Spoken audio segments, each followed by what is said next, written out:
Silenciaste tu micrófono. Ok, se silenció solo, no lo moví, pero básicamente para el 10 no les puedo dar ningún hint por el hecho de que, pues si les doy un hint les resuelvo el ejercicio. Yo en el 10 igual tengo duda. Por ejemplo, cuando estamos en la suma de transpuestas es como meterla y dejar la transpuesta afuera, bueno, arriba. ¿A qué te refieres con la suma de transpuestas? Eso no me queda.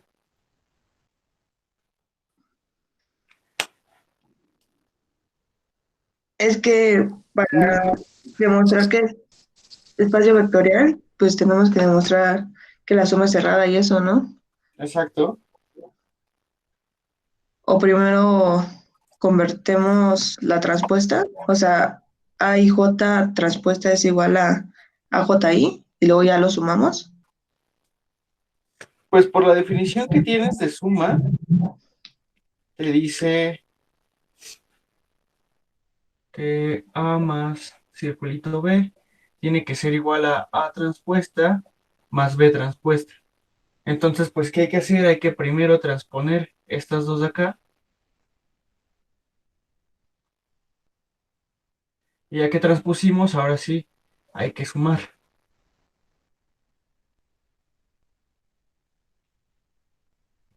Y ya que hicimos esto, pues la pregunta que tendríamos es, pues si esto está en el espacio de matrices de n por n, con coeficientes en R.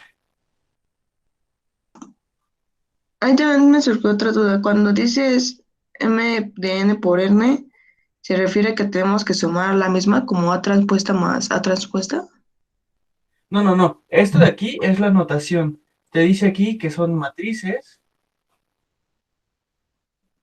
Aquí te dice cuántas filas y cuántas columnas. Y este te dice dónde están los coeficientes. ¿Sí? Esa es la notación que se tiene del espacio de matrices. Te indica que son matrices, la cantidad de filas, la cantidad de columnas y dónde se encuentran los coeficientes. Es que primero tienes que escribir la matriz normal, o sea, de las matrices, una matriz de M por N Exacto, ¿no? O sea, de primero N, tienes que ajá. decir quién es A, y pues en este caso sería una matriz de la forma 1, 1 hasta 1n, porque es de n por n, y aquí sería a n 1 hasta a n n, Y B ¿no? igual, Esta sería ajá. tu primer matriz, y luego pues te dice tómate una B. B igual a B1, 1 hasta B1n, Bn1 hasta Bnn. Y ya como tu suma está definida o sea, te la definieron como una suma de traspuestas, pues Lalo nos había dicho que, o sea, cambias filas por columnas. Entonces, Exacto, pones, ¿no? Y entonces, pero como la suma es la menciona, misma entrada por entrada, pero con pues al momento traspuestas. de transponer a transpuesta, según la definición, es hay que cambiar filas por columnas. Algo que me preocupa es que se está desenfocando mucho. No sé si sea que el lente está sucio.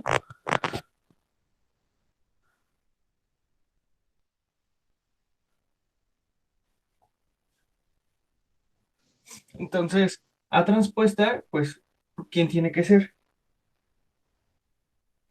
Pues de A1 hasta A 1, 1, y ahora en AN, vez de escribirlo como, como fila, hay que escribirlo como columna. A 1, AN.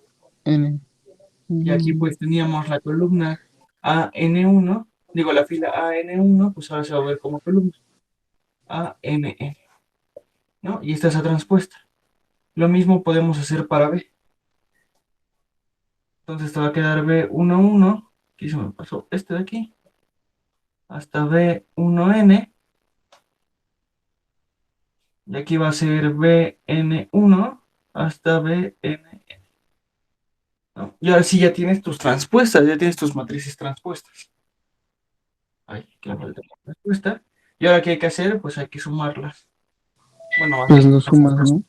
es la suma normal de matrices, ¿no? entrada por entrada y ya, pues como cada uno pertenece al pues la suma también, ¿no? Está cerrado. Exactamente, ¿no? Entonces, dado a que la suma de matrices se hace entrada a entrada, pues A transpuesta más B transpuesta va a ser A11 más B11 hasta AN1 más BN1. Y aquí abajo vamos a llegar a A1N más B1N más ANN más BNN. Y entonces esta es tu matriz que te resulta. Bueno, no sabe, bueno, obviamente vemos que tiene forma de matriz y que es de n entradas, bueno, de n por n entradas. Y como cada A y J, o los puse al revés, y como cada A y J más B y J están en el campo, pues tienes que esta matriz, si se quedan las matrices de n por n, con coeficientes en el campo. Y con eso probaste que la suma sí es cerrada. ¿Sí? ¿Queda claro esa parte? Sí, gracias. Y entonces, pues de esta forma similar, pues hay que ir probando las propiedades. En caso de que no se vea como a ojo, por decir así, en qué momento, este, o qué propiedad no se llegaría a cumplir, ¿no? Que obviamente si les digo hay una propiedad que no se cumple, pues ya van a saber qué hacer. Si les digo no, siempre si es espacio vectorial, pues también ya van a saber qué hacer. Entonces, pues, no es como muy complicado darles un hint en ese. Oye, Lalo, ¿Sí? que yo sigo teniendo duda con la de la función par. O sea que, bueno, eso se usa para la cerradura, ¿no? De la suma y del producto, ¿no? Pero no, o sea, no sé cómo, o sea, no sé si sí está en la función, o sea, porque, pues, por definición de función par, pues f de x es igual a menos f de x. Y Voy. Solo entonces, deja contestar una pregunta del chat porque si no se me va a olvidar. Ernesto, justamente el de los polinomios es para cualquier grado, no tienes un grado máximo. Era lo que les comentaba Adriana. Y ahora sí, ¿te referías a la cerradura del de funciones pares? sí, Eh, pues, ¿qué habría que ver? Este fue del 10, ¿no? Fue como un inciso rápido del 10. Entonces vamos a borrar.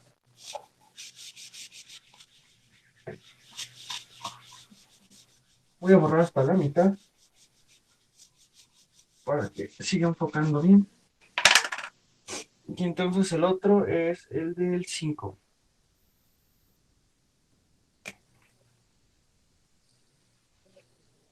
No es cierto, es el 4.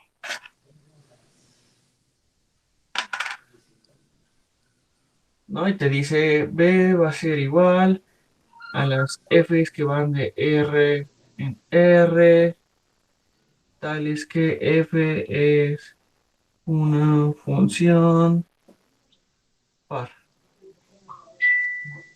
¿Sí? ¿Todos de acuerdo en eso? Entonces, pues, ¿qué pasa para la cerradura? Las operaciones que define Adriana es que la suma, pues, es la suma de funciones así usual, y el producto por escalar, pues, de igual manera, ¿no? Entonces, sean F y C que están en B. Entonces, ¿qué sabemos de eso?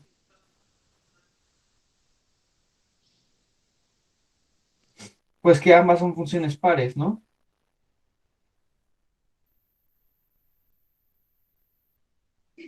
sí, Y ambas, al ser funciones pares, sabemos que por definición f de x va a ser igual a menos f de x, y pues que g de x va a ser igual a menos g de x.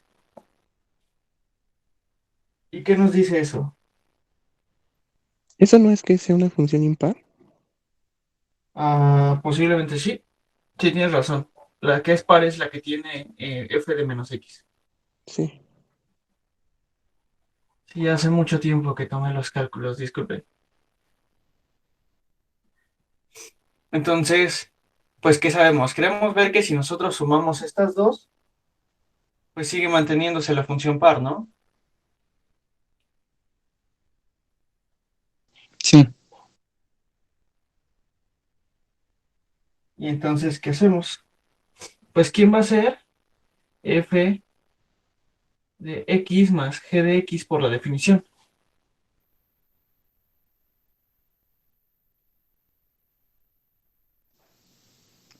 F de menos X más G de menos X.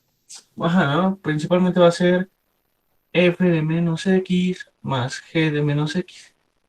Esto por un lado, pero por otro lado, pues según la definición de esto va a ser f más g evaluado en x. Y de este lado, así como definió la suma, pues esto va a ser f más g de menos x. Y entonces ya tenemos esta igualdad grandotota de que f más g evaluado en x es igual a f más g evaluado en menos x.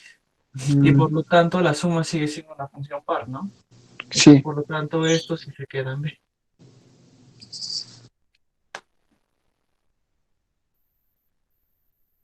¿Sí?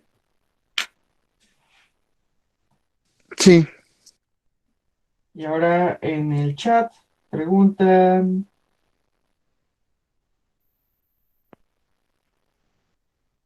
Sí, sí, claro, Cristian. O sea, si tú ya sabes, o sea, esto en teoría ya se sabe por cálculo. Y en todos estos ejercicios que tienen que ver con cálculo de funciones, las funciones que son continuas, las integrales del 0 al 1 y todo eso, siempre hay que ocupar las nociones que nosotros tenemos de cálculo, ¿no? O sea, sin eso, pues abordarlos es muy complicado. Entonces, justamente, pues se tienen que agarrar de las propiedades que les avienta el cálculo, al menos el uno. Y preguntan, ¿qué es el espacio de funciones de RNR? El espacio de funciones de RNR, asumo que este es el que preguntas, pues, ¿qué te dice? Es el espacio vectorial F eh, que va de R en R, tal que F es función. Es la única condición que tienes. O sea, es el espacio general, ¿no? El que está completo, el que solo sabes que F es una función, no sabes nada más de ello. Entonces, en teoría, pues sería como meter en una bolsa todas las funciones posibles que tenemos de RNR. No importa si Disculpa, son Lalo. continuas, si son discontinuas, eh, integrables, no integrables, diferenciables. Eso no nos interesa, solo queremos meter ahí todas las que son, sí son funciones. Sí. Yo tenía una duda acerca del ejercicio o de las funciones pares, nada más en bueno, demostrando la parte del inverso multiplicativo, Ujú. porque no podemos, o sea, sí podemos definir f a la menos uno como tal, y luego sí multiplicarlas. Pero aquí hay un No problema, hemos, ¿no? no hemos, de- no hemos definido la multiplicación de funciones, ¿no? Exactamente, ¿no? Y la operación sobre la cual estamos trabajando es la suma, no el producto. Entonces ahí tienes un problema. Porque en ningún Entonces, momento bueno, o tienes que sea, buscar el inverso multiplicativo, porque no queremos ver que sea un campo o que sea alguna estructura algebraica de ese estilo, sino al querer bueno, ver que ese espacio vectorial solo tienes que ver, en caso de inversos, tiene inverso bajo la suma, ¿no? es exactamente lo que te iba a decir, porque bueno, revisando el video de Adriana sobre polinomios, igual dice exactamente lo mismo, ¿no? Que no podemos definir un inverso multiplicativo para la multiplicación de polinomios. Entonces creo que aquí es acertado que aplica lo mismo, ¿no? Exactamente, ¿no? O sea, dadas tus dos operaciones, solo podrías encontrar inversos bajo suma y bajo producto por escalar.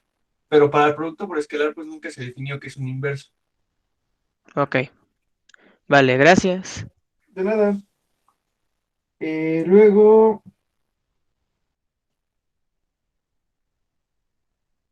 Ya, Cristian, justamente no puedes. Es que, Cristian, para qué ejercicio es? ¿Para el de las funciones pares? Ya, es que justamente esa no es la definición de función par, entonces eso no lo puedes hacer.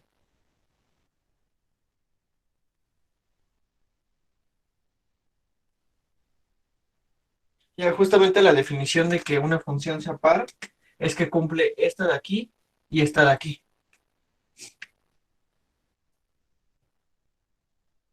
O sea que básicamente te dice que una función par es aquella que si tomas únicamente la parte de cero al infinito, al reflejar su gráfica respecto al eje Y, se mantiene como función. O sea, ahí podrías tomar, no sé, por ejemplo, f de x igual a x cuadrada, ¿no? Y entonces, si tomamos únicamente la que va de cero a infinito, pues su gráfica es de esta forma. Y al reflejarla, tenemos esto de aquí, que sí cumple con la gráfica de, de x cuadrada, ¿no? Y entonces eso te dice de las funciones pares. Las funciones son pares aquellas que, pues, si tú tomas del eje Y a la izquierda o a la derecha, su gráfica es aquella que solo refleja respecto a ese eje.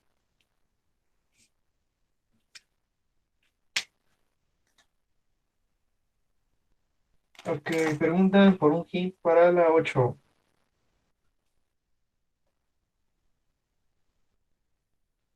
Ya, es básicamente probar las propiedades de espacios vectoriales. De hecho, les quería hablar de ese ejercicio porque es lo que está empezando a ver Adriana, ¿no?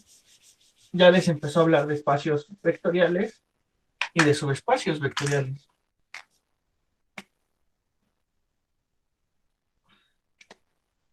Entonces, a ver, ¿qué vamos a hacer? ¿Cuál es la noción de un subespacio vectorial? Es un subconjunto del espacio vectorial tal que se mantiene como espacio vectorial, ¿no? Y Adriana les menciona que se mantiene como espacio vectorial usando las mismas operaciones. Y sí es usando las mismas operaciones, pero tengan en cuenta que el dominio de las operaciones no es el mismo. Entonces, supongamos que tomamos un espacio vectorial B y entonces vamos a tomar un subconjunto que sea W.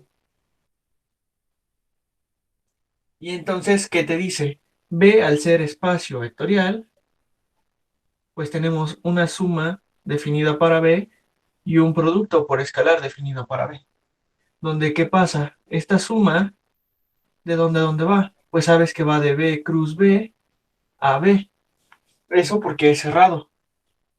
Y sabes también que pues el producto, por igual ser espacio vectorial, pues va de B cruz K a B. No nos importa cómo están definidas, ¿sí? Y ahora, ¿qué pasa? Cuando nosotros operamos con esa, o más bien ocupamos esa operación, te dice para cualesquiera dos elementos de B. Y lo que nosotros queremos es restringirnos únicamente a W, ¿no? Solo trabajar con los vectores que están aquí adentro. Y entonces es a lo que se refiere con las operaciones restringidas. Nosotros vamos a tomar las operaciones de B, pero ahora vamos a restringir el dominio, ¿sí? Vamos a restringir dónde vamos a trabajar. Eso es a lo que se refiere con operaciones restringidas. Entonces, primero vamos a restringir la suma. La suma, usualmente para decir que una función o transformación o lo que quieran, operación se restringe, se pone como el operador y se pone como una flechita hacia arriba sin un ladito y el espacio al que lo están restringiendo, ¿no? Entonces va a ser la suma restringida únicamente a W, pues de dónde a dónde tiene que ir si estamos restringiendo. Que nos restringamos a W quiere decir que únicamente el dominio que va a poder tomar es en W. Por lo tanto, aquí sería de W a W. Y ojo, restringirla no te asegura la cerradura. Eso es súper importante. Entonces, el hecho de que esté restringida no implica que también va a caer esto en W. Lo que sí nos implica es que esto va a caer en B. De igual manera, vamos a restringir el producto a W, y pues ahora va a ir de W, cruza el campo, a B. ¿Sí? Eso es a lo que se refiere Adriana con que las operaciones son las mismas, que se van a comportar de la misma manera que lo hacen en B, pero ahora los únicos elementos que vamos a poder tomar están en W. Entonces, ¿qué puede pasar? Puede pasar que si yo tomo aquí este elemento y tomo este elemento, al operarlos con la suma, vayan a dar acá. ¿Sí? Porque no nos asegura que es cerrado. ¿Qué queremos ver? Ah, pues que si tenemos... no, sí, eso es una muy buena pregunta. ¿Qué queremos ver? Queremos ver que W es subespacio vectorial.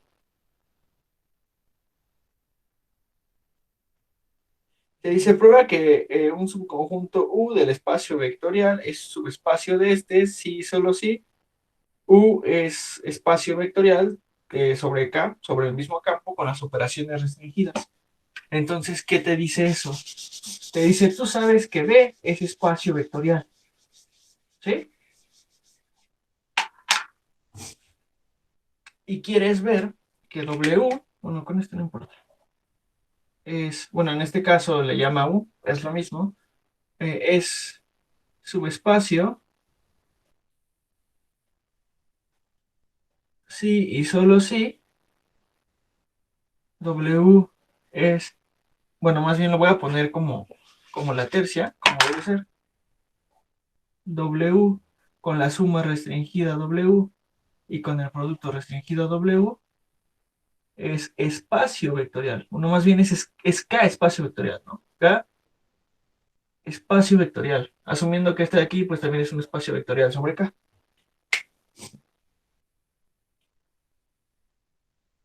Y entonces, ¿qué es lo que te interesa saber? Te interesa probar esto de aquí. Entonces, ¿qué vas a hacer? Vas a asumir que W es subespacio. Te vas a ir a la definición de subespacio vectorial y vas a ver que cumple un subespacio vectorial. Y a partir de eso, vas a probar que en realidad, si es subespacio, es porque es un espacio vectorial como tal con sus operaciones definidas aquí. Y entonces vas a tener que probar las propiedades. Obviamente te puedes agarrar ahí de propiedades chidas o de la misma definición de subespacio. ¿Y qué va a pasar? Eh, si tú te tomas este de acá y ves que es espacio vectorial, pues que sea subespacio, pues también es parte de ocupar la definición, ¿no? Entonces, en realidad eso es lo que se tiene que hacer en el ejercicio 8.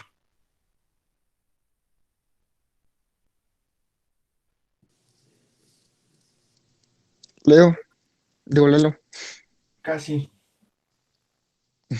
este, en el W, cuando es subespacio, o sea, por hipótesis, pues por definición vimos que cumple, o sea, todas las propiedades de espacio vectorial, excepto lo de la, pero nada más hay que ver que es cerrado en W o en B.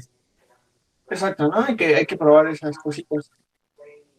O sea, si probamos que es cerrado en W, va tanto como para el producto como la cerradura de la suma, y que existe el cero, o sea, que el cero está en ese subespacio, podemos decir que ya es un espacio vectorial, porque, o sea, por definición, pues cumple todas las demás propiedades, O ¿no? sea, por definición tienes un lado del sí solo sí, ¿no? Automáticamente. Sí, Entonces, pues justamente hay que ver qué lado es el que no tenemos y ver cuál es la diferencia. Como mencionas, esta de acá es la trivial, o sea, si es un subespacio vectorial, por definición sabes que es un espacio vectorial, con las operaciones restringidas. Entonces, si te tomas esto ahora como espacio vectorial, tienes que ver qué subespacio de B. Y hay que ver en qué puntos eso truena, ¿no? O sea, o cuáles eh, las complicaciones que se puede tener en la ida, ¿no? Y justamente como podrían mencionar, una podría ser el hecho de que el cero de W no coincida con el cero de B.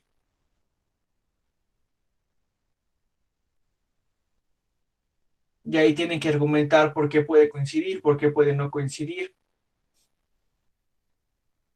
y esas cositas. ¿Sí? ¿Sí queda clara la idea?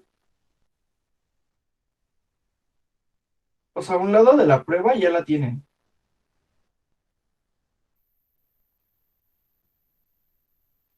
Nos falta probar justamente el otro lado de la prueba, que es el regreso. Entonces, ¿qué es lo único que sabemos del regreso? Que W con estas operaciones es espacio vectorial. Y la pregunta es, pues, eso se va a mantener como subespacio de B, asumiendo que W, pues obviamente es un subconjunto de B. Entonces, pues, ¿qué hint les puedo dar? Inténtenlo por contradicción. Supongan que W no es subespacio.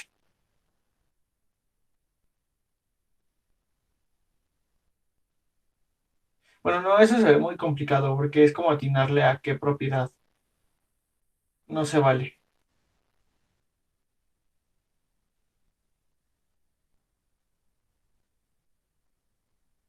Bueno, sí, son un bueno. Es que en realidad que el hecho de que las operaciones estén restringidas te dice mucho.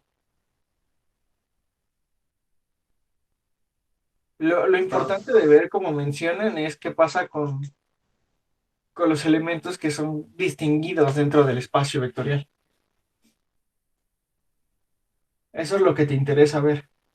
Y justamente choquea en el punto de, creo que es el ejercicio 2 de la tarea.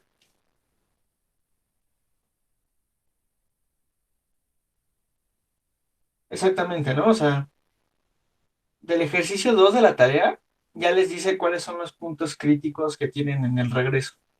Entonces, pues básicamente fíjense en esos puntos críticos y cómo los resuelven para ver que esto realmente sí es subespacio.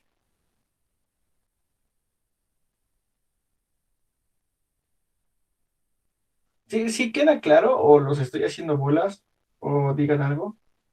Yo no entiendo el regreso. Es que si les digo más, se los resuelvo y eso no está chido porque es su tarea. Eh, Básicamente, en el regreso te dice, tenemos que W ya es un espacio vectorial, ¿no? Entonces cumple todas las propiedades de espacio vectorial. Y queremos ver que es un subespacio, que es decir, que es un espacio vectorial que está contenido en B. Y para que esté contenido en B, hay que checar unas cuantas propiedades que nos choquean. Por ejemplo, el hecho del cero. ¿Qué pasa con el cero? Pues el W, al ser un espacio vectorial, tiene su propio cero. ¿Qué pasa cuando tú lo colocas dentro de B? ¿Cómo tiene que ser ese cero respecto al cero de B? Igual, ¿no? Exacto, ¿no? Tiene que ser igual. Eso. El punto es que ustedes chequen que realmente sí son iguales y ver que la condición de que esto sea espacio vectorial dentro de B no quiebre las propiedades de ser eh, espacio vectorial de B. O sea, justamente es eso, o sea, ver que las propiedades que te cumple W, ya estando dentro de B, no te rompe que B es un espacio vectorial. Como podría pasar de que, pues si el cero de W fuera distinto del cero de B, pues entonces tendrías dos ceros en B y ya no sería espacio vectorial o ya no sería único y cosas así. Lalo, ¿puedes repetir que eran operaciones restringidas? Esto de aquí, que está aquí escrito, o sea, el restringir una operación es este cachito de aquí. Es tomar la operación de tu conjunto grandote y restringir el dominio únicamente al conjunto que quieres.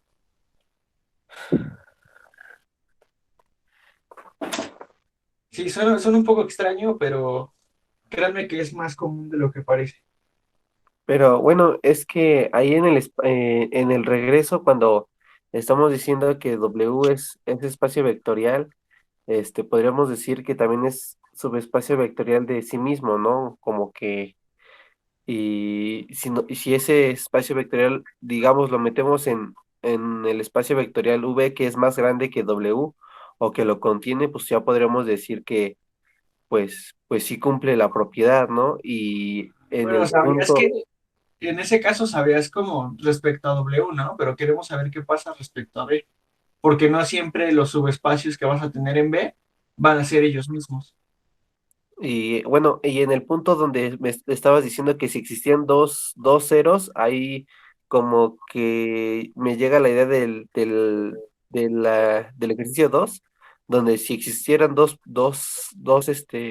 inversos o dos neutros, pues no se cumpliría porque pues, debería ser único, ¿no? Exacto, ¿no? Entonces ustedes ahí ya lo que tienen que hacer es argumentar por qué eso no se puede. Ah, ya entendí. Gracias, Lalo. Y alguien preguntó en el chat, no me fijé en el nombre porque lo vi de rápido. Neftali, puedes tratar de dar un contraejemplo, pero yo te digo que no tiene porque siempre pasa.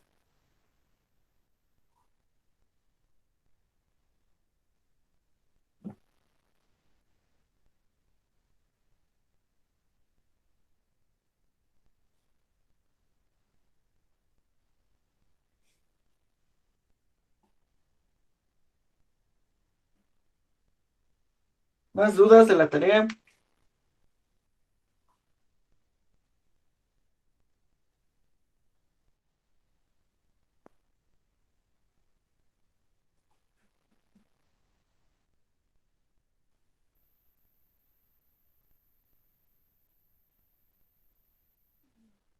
Ah, ya, claro, o sea, tienes...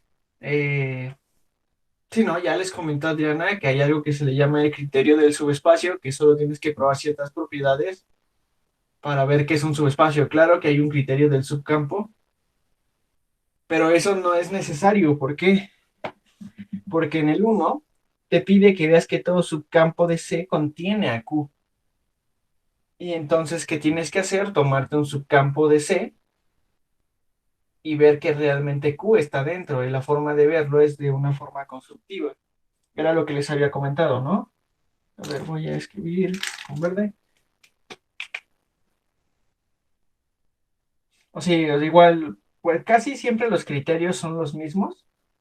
Entonces, el mismo criterio para espacios vectoriales les va a servir para anillos, para grupos, no, para grupos no les sirve, pero para anillos sí, para campos, para dominios enteros y para varias estructuras algebraicas ahí muy chéveres. Pero para el uno, pues hay que tomar, sea S subcampo de C. Esto es importante, la notación. Usualmente, esto de aquí denota que es un subconjunto.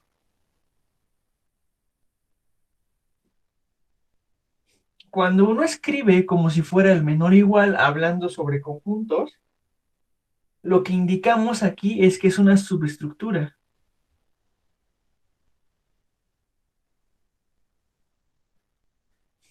Entonces, dependiendo de la estructura que estemos hablando, eso te va a indicar si son espacios vectoriales, pues cuando tenemos la notación de abajo nos dice, ah, pues es un subespacio. Ahora que estamos hablando de campos, pues esto de aquí te dice que es una subestructura y como estamos hablando de campos, pues va a ser un subcampo. Eso es importante para que los tengan diferenciados. Entonces tomamos un subcampo y ¿qué vamos a hacer? Pues lo primero que vamos a hacer es que vamos a ver que los naturales están contenidos en S. No podemos hablar de subestructura porque los naturales ni siquiera son un anillo, mucho menos un grupo, con las propiedades restringidas. Entonces, pues no nos sirve. Luego vamos a ver que pues si están los naturales, también tienen que estar los enteros. Y por último, pero no lo menos importante, pues hay que ver que los racionales también están contenidos en ese.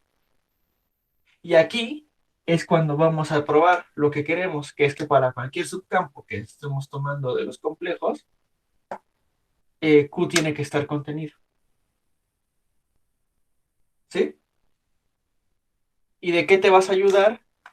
Pues de que esto es campo y que de esto, que es subcampo. Y el hecho de ser subcampo te cumple 10 propiedades bien chéveres.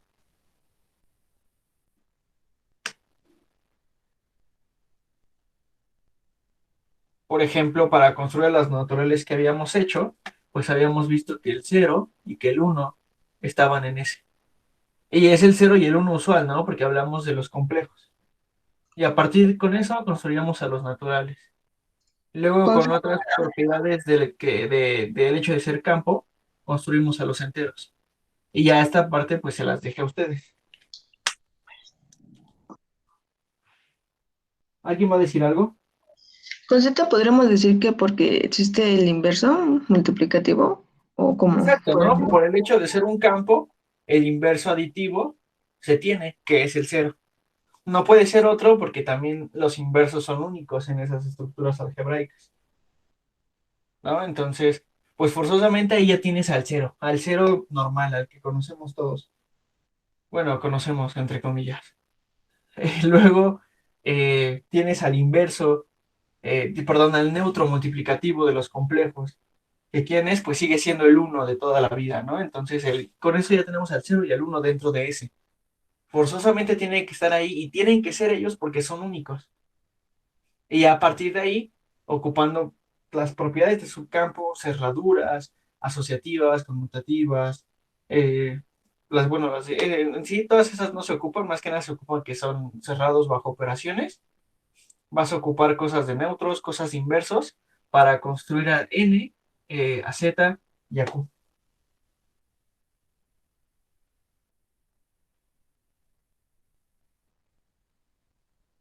Gracias.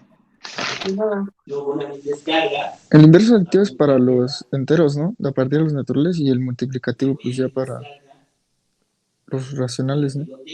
exacto, pero no digas, no spoilees, les quitas lo divertido a los problemas.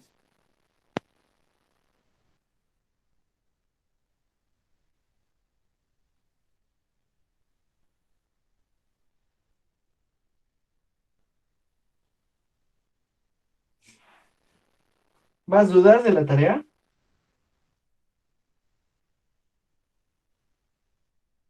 Ojín para el 9. Pues eso también es un sí, solo sí, ¿no? Tenemos A y B, eh, subespacios vectoriales de B. Y te dice A unión B es subespacio.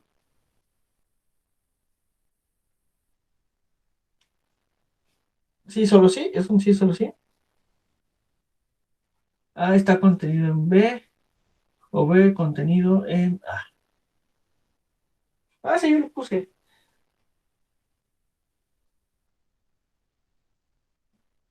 Y aquí la ida está trivial, ¿no? La ida es la trivial. ¿Todos de acuerdo? Ah, no es cierto, perdón. La ida no es la trivial. El regreso es el trivial. Este de aquí es el trivial.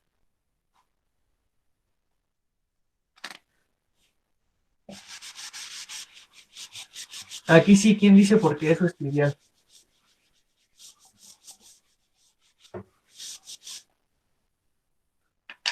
Que si están contenidos, pues obviamente son más chicos y al hacer la unión va a seguir siendo subespacio de V. Exacto, ¿no? En particular ahí B son subespacios, entonces, pues si A está contenido en B, A unión B es igual a B. Y ya. Y hacen lo mismo con el otro caso. Obviamente no me van a poner esto en la tarea, argumentenlo bien.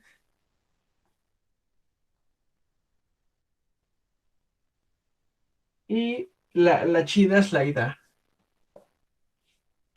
Para la ida, el hint es, ok, suponemos que es subespacio vectorial y queremos ver qué pasa este o pasa este. Háganlo por casos, demostraciones por casos. ¿Han hecho demostraciones por casos?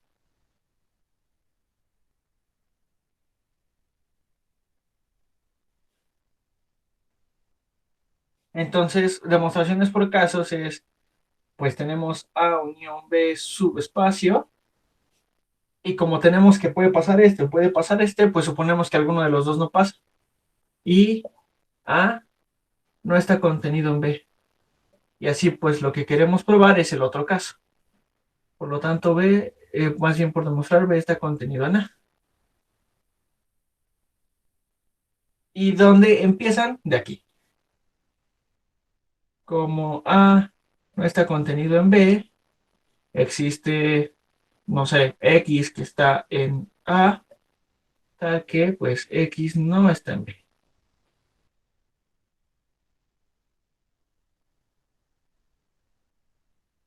Y si no mal recuerdo, hay que usar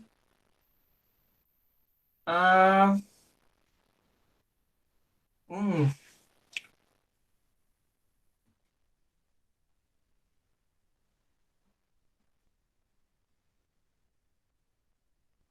hay que ocupar aquí las propiedades de los inversos aditivos.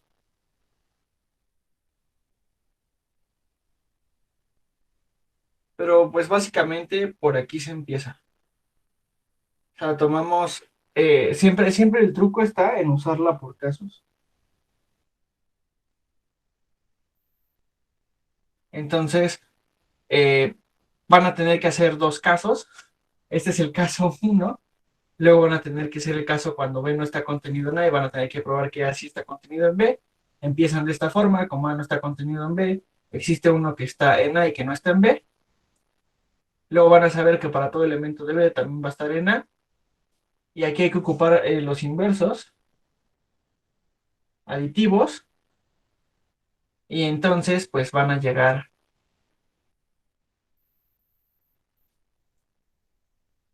Ah, perdón.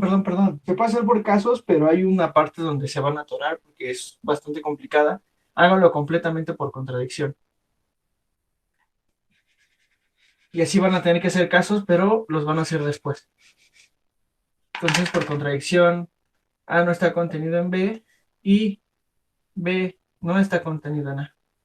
Y decía que me faltaba algo. Y ahora sí, como B no está contenido en A, existe Y que está en B y Y no está en A. Y aquí se me fue, aquí. X no está contenido en B.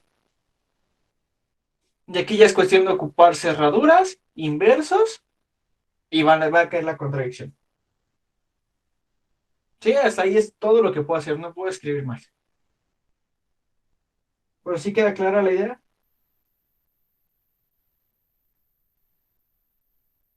No la hagan por casos, se los juro que no la hagan por casos.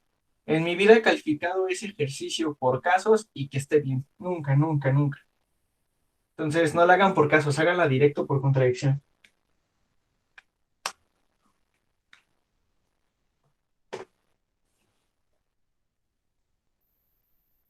Entonces, quedan 5. ¿Hay alguna otra duda rápida así al final?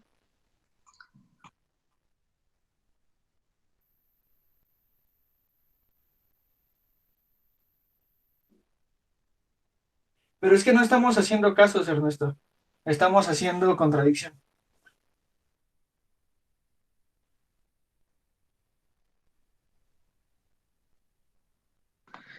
Yo tengo una. Bueno, pero, perdón, disculpa, te interrumpí. Eso sí, cuando empiecen a desarrollar van a tener que ocupar dos casos. Eso sí, seguro lo van a hacer durante la prueba. Pero no implica nada que sea equivalente porque estás haciendo por contradicción en general y esos dos casos te aparecen después. Y listo, sí, disculpa, te interrumpí. Decir que el cero es elemento del espacio vectorial es único, es lo mismo que decir que hay un único neutro, ¿o cómo? ¿Puedo repetirla? Disculpa.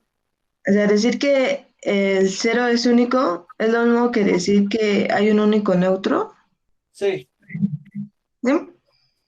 ¿Sí? sí, justo se asume que el cero, así como en general, le faltó, no es que está mal la anotación, pero sí, el cero que está en el ejercicio 2 es el neutro del espacio vectorial. Gracias. De nada. ¿Alguien más?